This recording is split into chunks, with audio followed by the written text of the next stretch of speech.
Good afternoon, everybody. Welcome to Hull. Welcome to the Hull. What is it? The MKM Stadium. It's called these days for Norwich City against Hull this afternoon. Norwich City, of course, hoping to respond to what was a very disappointing week. Those two home games against Derby and Preston to come away with 1 point. It has significantly.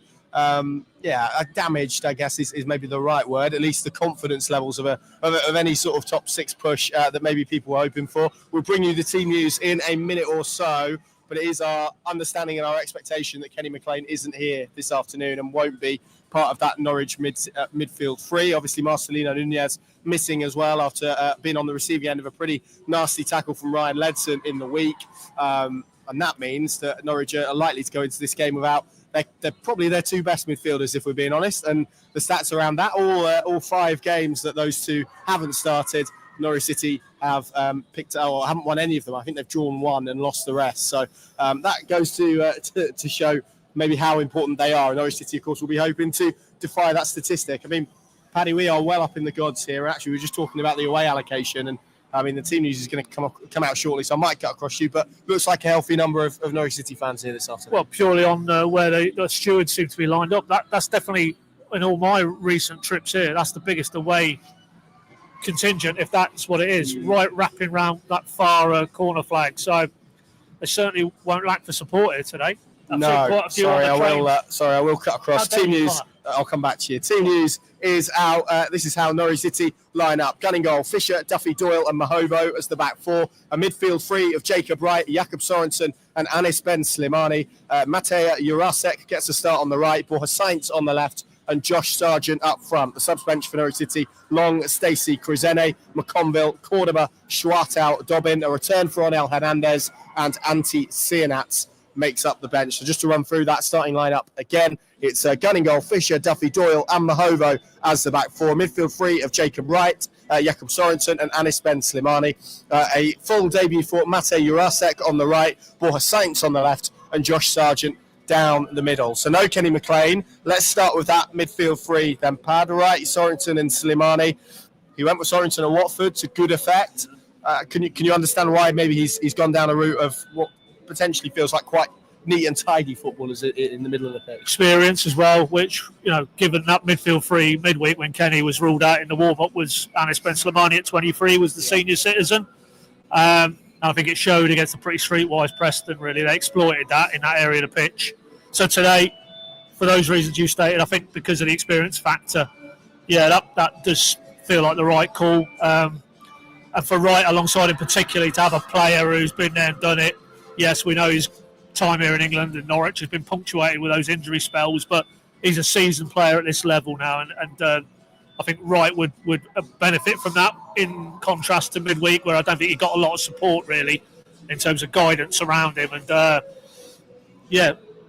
know we want to talk about this because that's obviously the key headline with no Kenny, but I'm loving that front three. Yep. If they can get the ball to those players, you would think that's a front three who can do some damage here tonight. Yeah, and we will come to it, but you mentioned Kenny McLean. I mean, it's a bit of a worry, isn't it? Pulled out, obviously, in midweek with this illness around breathing, missing again today. I mean, Johannes said post-match is something he's been dealing with for a little while. I think when you do think about breathing and any sort of concern around that, it does sort of increase the, I guess, care levels, but also the concern levels as well. Yeah, and I will probe him a little bit more now post-match because, I don't think he was particularly specific post-match midweek. I mean, he was almost saying, well, he's got a young family and it could be things he's picked up. But, yeah, I mean, that's 2 games on the spin now, and I don't think it's simply this past week where he's been struggling with this. So they need to get to the bottom of it, and hopefully Johannes will convey, what exactly is the issue, because respiratory and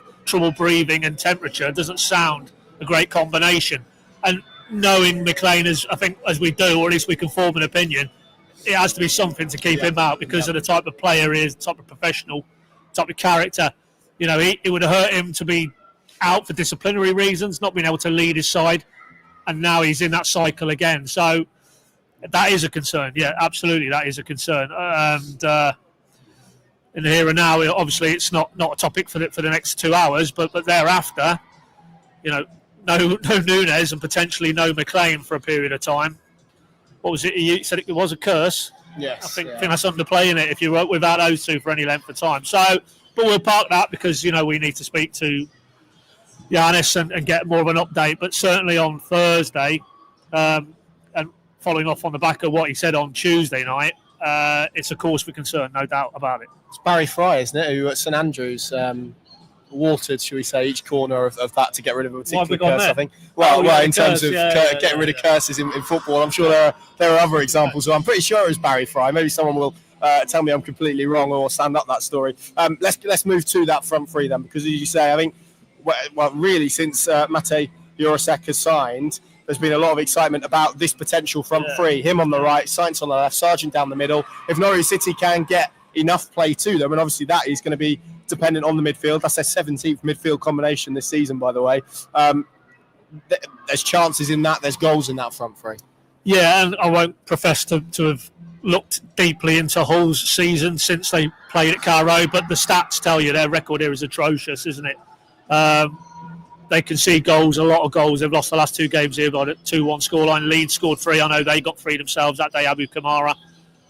But it feels like a team, until Celeste really gets his feet under the proverbial table, who will cough up chances and opportunities in general play. And if that is the case today, if they can service those 3, I mean, that for me is Norwich's premier front three now of all the available options. And Sargent must be thinking, with these 2 players either side, I'm going to get some chances today. But in order to do that, then that central 3, and even defensively, the structure, the build-up play has to be far, far better than it was in the last 2 games to release the potential in that front 3, because there's no doubt there is plenty of goals in that front 3. Is that a man dressed up as a brick? Wow, okay. That's caught me by surprise. And that's the things that particularly with... Is an MKM a building supply? Oh, is it? Yeah. Okay. It's not quite the West Brom boiler, is it? No, but it's close. Where was I? Jurasek. Yeah, it was a pretty good cameo, wasn't it? I mean, it was probably one of the very, very few bright points that came out of Tuesday's game. The willingness, and I was probably had when a player signs, you have an idea of them in your head. I was a little bit surprised by the pace and the willingness to take on his man on the outside and put what were some pretty decent crosses. The highlight being one with the outside of his boot, wasn't it? Yeah. Oh yeah, there was plenty of intent there. You don't have to be a European football expert to know that he's coming from a level where technically this league should hold no fears whatsoever. I know he wasn't a regular starter for Sparta, but this team with a standout team in the Czech league domestically and also playing in high level in Europe. He was with his country at the Euros last summer. That's a high grade player for this level of football. So you would hope that he would be able to stand out, and once he's got himself adapted to what it's all about. And for me, it isn't so much the technical elements, it's because he does feel, looking at his frame, he's quite a slight player. How will he deal with the physicality? We saw it again midweek. You can get some quite feisty affairs at this level, and as science has found out, if he starts to show that ability, it won't be too long before these rival teams will cotton on to that and then try and do everything in their powers, fair means and foul, to stop him. So how he handles that element, but there's no doubt on the ball he looked very bright, very direct, very potent to me. So, and of course, I think I'm right in saying I don't think he was on the pitch at the same time as Sargent, or if so, it was so. Those balls he was putting in with a Sargent in the box to attack. Yes, please. Jonathan has stood that up. It was Barry Fry. Interestingly, they won 7 of the next 10 after giving Giannis plenty to drink. There you go. You can suggest that to him post game to rid them of the curse. Jacob Wright, I wanted to ask you about him as well, because it was a real baptism of fire for him on Tuesday night. Thrown in a little more than 20 minutes before kick-off. I thought first half he struggled, to be honest, particularly early on, and there was a nervousness I felt. And we spoke about it yesterday. It's such a specific role that Kenny McLean obviously takes on, and it's very detailed, it's very key and intrinsic really to the way that Giannis wants this Norwich City team to play. It's all about establishing control and being good on the ball. You hope now with a few days to maybe reflect and showing him clips and maybe getting a little bit more information into him as to what that position entails, you'd hope for a better display from him this afternoon. Yeah, as I say, I don't think anybody should be making definitive judgments on that, because he got thrown in 25 minutes to kick off, he's on the bench, isn't he, and suddenly he's got the responsibility of trying to, in a key area, as you say, on the top, to affect the play. And 2 things for me. I mean, on the ball there was 1 or 2 misplaced passes. There was a blind pass he played square in a very dangerous position, and Angus Gunn bailed him out. But on the ball generally, he looked what you would expect a player schooled at Man City. Very neat, very tidy, very precise. But where he was really, really lacking for me was the physicality, the intensity, the speed you have to move the ball at this level. And that'll clearly only come with games at this level and senior games, because I don't think he had too many of them at Man City, the odd cup appearance. Sure, I think, yeah. So that's why, for me, today, hopefully, is another step forward, and that with the experience of midweek under his belt, he knows that there's areas of his game that have to be much sharper, much better, much quicker, more intense. But there is a very good footballer in there. Absolutely no doubt. It goes without saying. You don't be in and around Man City's setup unless you are. So that's why to say what I said earlier on. Hopefully Sorensen in there today can just sense that and guide him a little bit. And he's not the most vocal Sorensen, but I think, just in the way he carries himself, he'll be able to put him in the positions of the pitch where you limit those dangerous situations in terms of turnovers, and just allow him to do what he hopefully will be able to do, which is get on the ball and connect the back end of this team to that very potent-looking front three. Indeed. Right, let's bring you the whole City team. This is how they line up this afternoon. I guess the headline is that Abu Kamara is on the bench for them. They line up with Pandor in goal, Coyle, Jones, Egan and McLaughlin on the left. Slater, Alzate and Crooks as a midfield three. Louis Barry gets his first start for Hull on the right. Joe Gelhardt on the left and João Pedro through the middle. Their subs bench, Low, Tatala, Pereta, Drama, Joseph, Jacob, Matazo, Amrabat, Kamara and Burster. I mean, it is interesting, isn't it, them as a club and how difficult it's been for them this season. We saw at Carrow Road how open they were. I mean, I think it was Tim Volta who described his style of play as heart attack football, and I think that was quite an apt description of what we saw at Carrow Road, because they were so open, they were so attacking, and it probably wasn't a 4-0 game in terms of the disparity between the teams, but it was in terms of the openness and ruthlessness that Norwich had. Kay Gordon scored that day as well. And I would imagine Ruben Sellers, who is a very good coach, did a very good job under difficult circumstances at Reading, will have come in and made them a lot tighter, a lot more pragmatic, and certainly the numbers suggest that they're been a little bit better than maybe what their league position and points return suggests since he took over. Yeah, that was a difficult situation he came into because they were in free fall. But I think by virtue of Derby getting hammered at QPR last night, they're actually out at the bottom three. They've moved up a spot, albeit on goal difference. So I don't see them being one of the ones who go in terms of the bottom three. I think under Celes and the grade of player they've got here, they'll have enough. But they're still in that transitional phase with a new coach and adapting to his new ideas, maybe, and that's where Norwich might be able to profit today. There's no doubt about it. You're right, Sainz was very good. As you were talking now, I was thinking that was one of Sainz's better days. He got on the score sheet. I think he was heavily involved in 2 or 3 of them goals in the second half. And it'd be good today because I thought he was bright in the main midweek. Got all that behind him now. He's got that one out of the way. He's back in the fold. Let's see if he can kick on today and just enjoy being out there and being, what he is, which is a top-end championship attacking force. And as I say, with Jurasek alongside him and Sargent in the mix,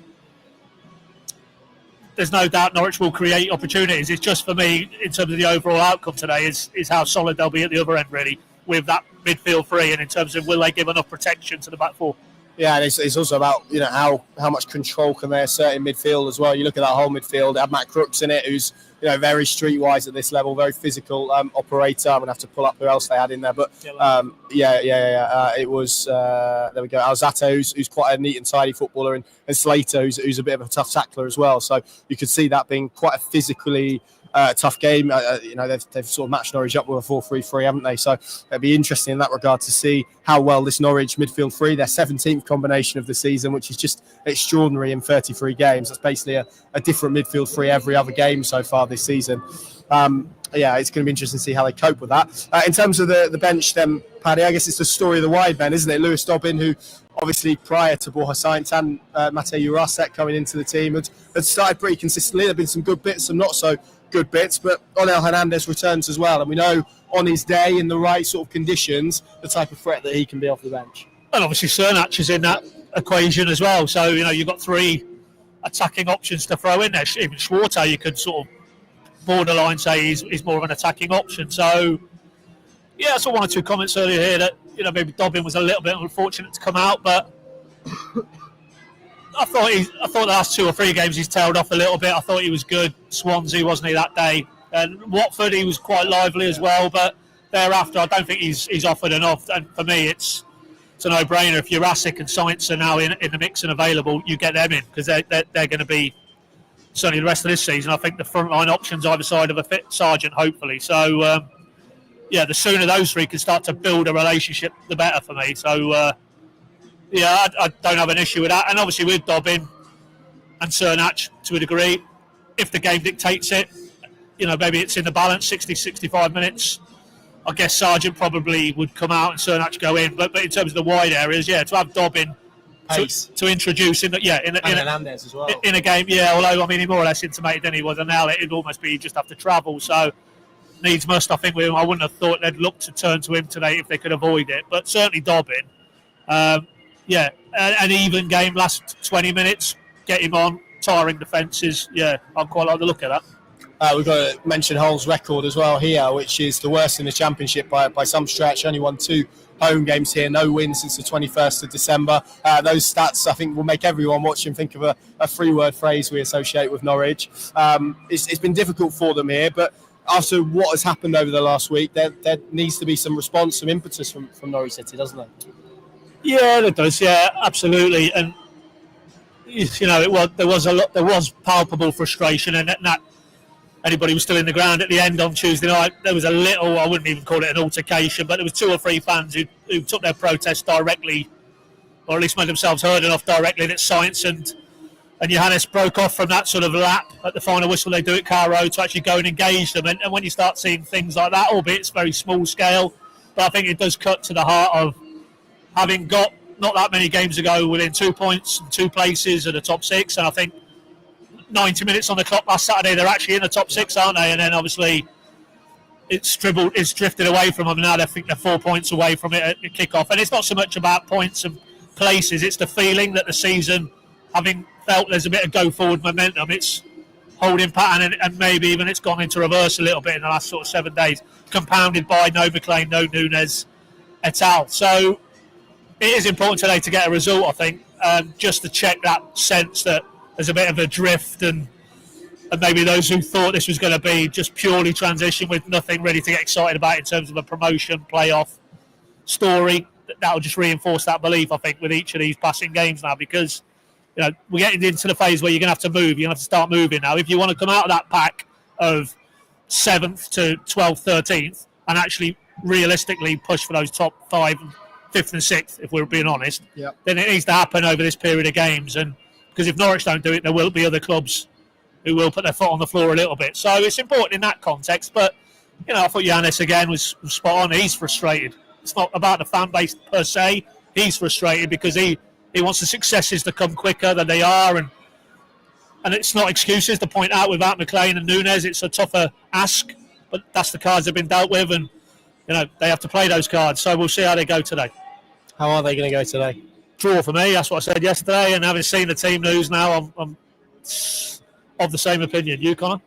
I'm a bit worried about this one, if I'm honest. I think, with the Hull's record at home, I think that, you mentioned Norwich's top 6 move, and they're going to view the same, particularly after the Derby result last night, a real opportunity for them to get closer away from the bottom 3. Obviously, the record here hasn't been great. I think Sellers has issued a bit of a rallying call, hasn't he, in the days. So it is the type of game, typically, that Norwich City struggle with, to be completely honest, and I fear they may do again. So I think I went draw yesterday, but I'm feeling a bit more miserable today. So I'm going to go for 2-1 defeat. So there we go. I do that hopefully with some sort of reverse psychology attached to it, but we'll see. There we go. Of course, we'll have all the coverage, all the analysis, all the reaction to this game over at pinken.com. I'll be on the live blog if you want to follow kick-by-kick updates as they happen. This man will be speaking to Giannis off top post-game as well. You'll be asking all the tough questions, won't you? Will I? What's somebody been saying we're not asking tough questions? I'm preempting. Okay. Which drink do you want to imbibe before you do the curse? I'll ask him that. Yeah. At the corner of the Barclay and the Snake Pit. Well, would you do it at Carrow Road or at Colney? It depends, I guess, doesn't it? Both, yeah. Okay. Leave no stone unturned. We'll get into that maybe midweek. Yeah. We'll leave it in case it's gone west. I don't think he'd appreciate that line of question. No, that's true. As we said at the start, a brilliant turnout from the Norwich City fans. We'll try and find out how many are set to be here today, but that is effectively, as we look right across, I mean, that's the back of the stadium. We're in the top tier. That's the roof. That is the roof, yeah. And they are all the way over the far side. So we've got a brilliant view of them. There's Adam. He's going to show you. There's me waving. They are in that corner of the stadium. Next to the L. Next to the L, Right where you can't see the second L of Hull. That's where the Norwich fans are. So in decent numbers. I'm sure they'll be in decent voice this afternoon as well. And let's hope that they are suitably rewarded with a performance and, crucially, a result as well. Pinky.com, the place to go throughout the afternoon. Thanks for watching. See you soon.